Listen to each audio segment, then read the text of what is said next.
যেটি বললেন আপা যে সংস্কারের বিষয়টা বললেন, সংস্কার প্রয়োজন, যে যেতটুকু সংস্কার প্রয়োজন নির্বাচন করার জন্য তা এখনো হয়নি, আপনি কি তা মনে করেন? ধন্যবাদ আপনি সহ দর্শক সবাইকে এবং আপাকে ধন্যবাদ। আপার যেই বক্তব্য, আপনার প্রশ্নটা হচ্ছে নির্বাচনী পরিবেশ বাংলাদেশে এখন প্রস্তুত কিনা, প্রস্তুত বা কিছুটা এগিয়েছে কিনা। আপার সাথে আমি প্রায় অনেকটা জায়গায় একমত এই অর্থে যে আমি একটু ব্যাকগ্রাউন্ডে বলতে চাই যে বাংলাদেশের মানুষের একটা দুর্ভাগ্য যে আসলে বাংলাদেশের মানুষের একটা মৌলিক যে চাহিদা 21 শতাব্দী 2025-এ এসেও আমাদের গণতন্ত্রের জন্য আসলে লড়াই করতে হচ্ছে, গণতন্ত্রের ফরম্যাট নিয়ে আমাদের চিন্তা করতে হচ্ছে।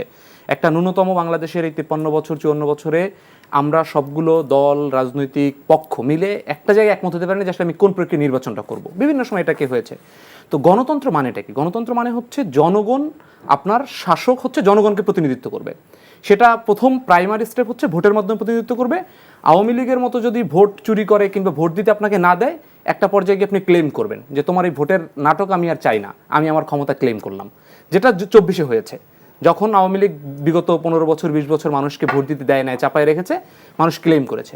এখন ক্লেম করার পদ্ধতিতে এরকম তো আপনি প্রত্যেকদিন ক্লেম করতে পারবেন না। তার মানে এটার মধ্যে দিয়ে আপনাকে একটা ভোটের একটা সিস্টেমেটিক প্রক্রিয়া যেতে হবে। এই জন্য আমাদের নির্বাচনের পরিবেশটা প্রস্তুত কিনা, আমার মনে হয় যে সরকার সেই প্রস্তুতিটা নিতে পারে নাই। কীরকম পারে না? সরকার মাঝে মাঝে একটু ইঙ্গিতে আকারে বা হচ্ছে বিভিন্ন জায়গায় বলার চেষ্টা করে যে আসলে রাজনৈতিক দলগুলোর কারণে পারছে না, বিএনপির কারণে পারছে না।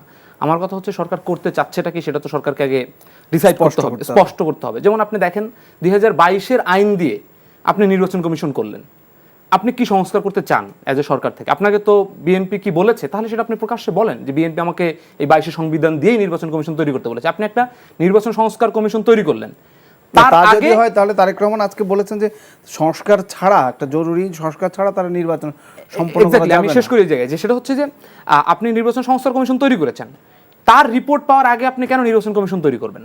তাহলে আপনি নির্বাচন কমিশনটা কি আপনি তামাশার জন্য তৈরি করেছেন? তার মানে সরকারের কিন্তু একটা কনক্রিট প্ল্যান নাই। এবং আমি দেখি যে একটা সুষ্ঠু নির্বাচন হওয়ার জন্য সবচেয়ে কি একটা আওয়ামী ফ্যাসিস্ট থাকলে কি সুষ্ঠু নির্বাচন হবে এটা মনে করেন? না, এলাকা থেকে আপনার ওই ভোট বাক্সগুলো তো ঠিকমতো গুনে আপনাকে রেজাল্ট ডিক্লেয়ার করার মতো পরিবেশ তৈরি করতে হবে।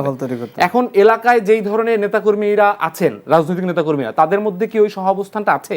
কিংবা তারা কি ওই স্থানীয় আইন শৃঙ্খলা বাহিনীকে মানেন যে আসলে সে সুস্থ একজন, আমার ভোট আমি গিয়ে দিয়ে আসবো সে জায়গায়? সেই পরিবেশটা তো আমরা দেখছি না, আইন শৃঙ্খলা পরিস্থিতি দেখছি না। এবং বিচারের জায়গা থেকে সংস্কার করবে, সে 6 মাসে কয়জন সন্ত্রাসীকে সে ধরেছে? সরকার অনেকগুলো আন্দোলন থামিয়েছে, অনেক ব্যর্থতা আছে, অনেক কিছু আছে, কিন্তু আমাদের আসলে রিয়েলিটি জায়গা থেকে চিন্তা করতে হবে। এজন্যই আমরা বলছি যে যেহেতু নির্বাচন এই প্রক্রিয়াটা আওয়ামী সরকার বিগত 15-20 বছরে নষ্ট করেছে, এবং এই নষ্ট প্রক্রিয়ায় গেলে কিন্তু আপনি জনমানুষের প্রতিফলনটা পাবেন না। আপনাকে এলাকায় ভোট আপনি দিবেন, কিন্তু সেই ভোট আপনি ঘোষণা করতে দিবেন না রাজনৈতিক নেতারা। আপনাকে এই জন্য কী করতে হবে? আপনাকে পাইলটিং করে আগে স্থানীয় সরকার নির্বাচনের মধ্য দিয়ে আপনাকে দেখতে হবে যে আপনার কতটুকু সক্ষমতা তৈরি হয়েছে। একটা অঞ্চলে নির্বাচন ফেইলিওর হলে আপনি সেটাকে রিকভার করতে পারবেন, কিন্তু একটা জাতীয় নির্বাচন ফেইলিওর হলে আপনি কীভাবে রিকভার করবেন? সেই সরকার কীভাবে আমার জন্য পরবর্তী সরকার সংস্কার তৈরি করবে? নাম্বার 2 হচ্ছে বিএনপি এবং নীলুফাফার কথায় আমি এটা মনে করি যে বিএনপি কিন্তু একটা আমূল সংস্কার চায়। সেটা হয়তো দীর্ঘমেয়াদের প্রক্রিয়ায় এখনই সেটা সবাই করতে পারবে না মনে করি না, কিন্তু বিএনপি নিজে আসলে সেটা করতে চায়।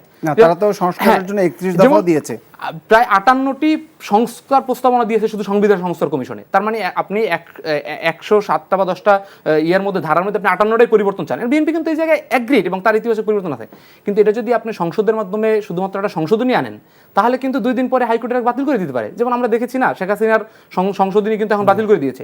এই জন্য কী লাগবে? এই জন্য আপনার একটা গণপরিষদ লাগবে, যেই গণপরিষদে বিএনপি যে সংস্কারটা চায় কিংবা এখন রাজনৈতিক দলগুলো যে সংস্কারটা চায়, সেই সংস্কারের একটা স্থায়ী একটা প্রতিফলন আপনাকে গণপরিষদের মধ্যে দিয়ে আসতে হবে। কারণ নয়তো এই বিএনপি এখন যে সংস্কার চাচ্ছে সেটা 2 দিন পরে বাতিল করে দেয়, তাহলে তো এই জনমানুষের যে রক্ত সেটাতে ফেইলিওর হলো। তা আমি 2 বাক্যে বলি যে প্রথমত হচ্ছে সেই পরিবেশ বাংলাদেশে আমি মনে করি না যে এখন এই সরকার তৈরি করতে পেরেছে। এটার জন্য সম্পূর্ণ দায় সরকারের, সেটি সরকার বিভিন্ন মহলে দেওয়ার চেষ্টা করে দায়গুলো, কিন্তু সরকার এখানে কমপ্লিটলি ব্যর্থ হয়েছে। এবং দ্বিতীয় জায়গা হচ্ছে এই নির্বাচনী প্রক্রিয়া আমাদেরকে ঢুকতে হবে, খুব দ্রুত সময়ের মধ্যে ঢুকতে হবে। না ঢুকলে আপনি আসলে এই জনমানুষের শুরু তো হয়েছে, আমরা দেখেছি যে কয়েকদিন আগে নির্বাচন কমিশন আনুষ্ঠানিকভাবে যে হালনাগাদ করছে ভোটার তালিকা, এটা তো একটা পার্ট, এটা একটা প্রক্রিয়া, কিন্তু আপনাকে তো মাঠের আইন শৃঙ্খলা ঠিক করতে হবে।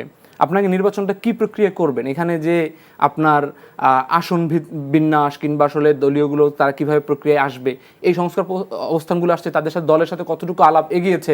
এবং সবচেয়ে সরকারের, আপনি তো সংসদ সদস্যরা আইন প্রণয়ন করেন, কিন্তু এই পুরো দেশটা চালায় রুট লেভেল থেকে কার? স্থানীয় সরকার। স্থানীয় সরকার বিষয়ে সরকারের ভাবনাটা কি সেখানে আসলে এখন আমলাদেরকে দিয়ে চালানো হচ্ছে। আপাতত রাইটলি বলেছেন, মানে আমলাদের নেচারে, চরিত্রে, ভঙ্গিতে কোনো ধরনের কোনো পরিবর্তন হয়েছে? কোনো পরিবর্তন পুলিশ নাই। রিপোর্ট দিয়েছে ইয়ামিন সন্ত্রাসী ছিল, এর থেকে লজ্জাজনক এই সরকারের তো মানে স্বরাষ্ট্রমন্ত্রীর তো এটা এই স্বীকার করে, এই দায় স্বীকার করে তার নিজের ক্ষমা চাওয়া উচিত আছে।